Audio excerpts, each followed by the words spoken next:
ہم میں سے زیادہ تر لوگ اپنے فرائض زمین پر اپنے دفتروں اور کام کی جگہ سے چند کلومیٹر کے دائرے کے اندر ہی رہ کر ادا کرتے ہیں، جبکہ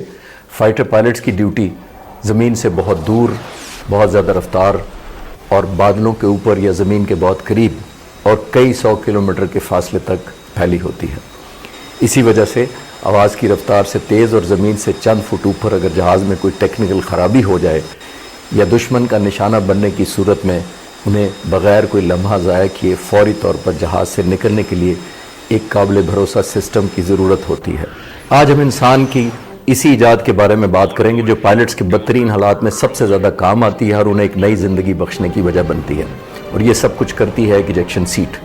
یہ سیٹ جہاز سے پائلٹ کو ایجیکشن کے ذریعے نیچے لگے ہوئے راکٹس فائر کر کے لمحوں میں جہاز سے باہر ایجیکٹ کر دیتی ہے اور پائلٹ بذریعہ ایک پیراشوٹ اپنی زندگی بچانے میں کامیاب ہو جاتا ہے۔ ٹی وی اور فلموں میں ایک فائٹر پائلٹ کا اپنے جیٹ سے ایجیکٹ کرنا انتہائی ڈرامائی مگر ایک سادہ طریقہ کار کے طور پر دکھایا جاتا ہے، مگر حقیقت میں یہ عمل انتہائی پیچیدہ اور خطرناک ہے۔ اس عمل کے دوران کئی پائلٹس کو شدید چوٹیں بھی آتی ہیں، لیکن ظاہر ہے یہ جہاز کے کریش کے نتیجے میں مرنے سے کہیں بہتر ہے۔ تقریباً 20 سے 30% فائٹر پائلٹس ایجیکشن کے نتیجے میں ریڑھ کی ہڈی یعنی بیک بون یا کسی نہ کسی طرح کے فریکچر یا فزیکل انجریز کا شکار ہو جاتے ہیں،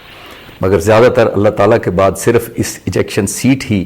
کی بدولت ایک پائلٹ اپنی زندگی بچانے میں کامیاب ہو جاتا ہے، اور یہی زندگی اور موت کے درمیان ایک فرق ہوتا ہے۔ آج ایجیکشن سیٹوں کی دلچسپ تاریخ کے بارے میں بات کریں گے جس کی بدولت آج تک دنیا بھر میں 13,000 سے زیادہ پائلٹس کی زندگیاں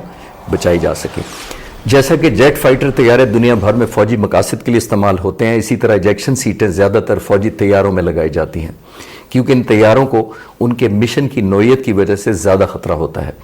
یہ بھی یاد رکھیے کہ ایجیکشن سیٹ کے استعمال کرتے ہوئے جہاز سے باہر نکلنے کا فیصلہ بھی اتنا آسان نہیں ہوتا۔ در حقیقت یہ اکثر آخری ممکنہ راستہ یعنی لاسٹ آپشن ہوتی ہے، اور وہ بھی اس وقت جب جہاز کے بچنے کی کوئی امید باقی نہ رہے، اور ظاہر ہے یہ حالات ہوتے ہیں جب انتہائی قیمتی جہاز کو تباہی کے لیے چھوڑ کر ایجیکٹ کرنے کا فیصلہ کرنے کا مقصد پائلٹ کی قیمتی زندگی بچانا ہوتا ہے۔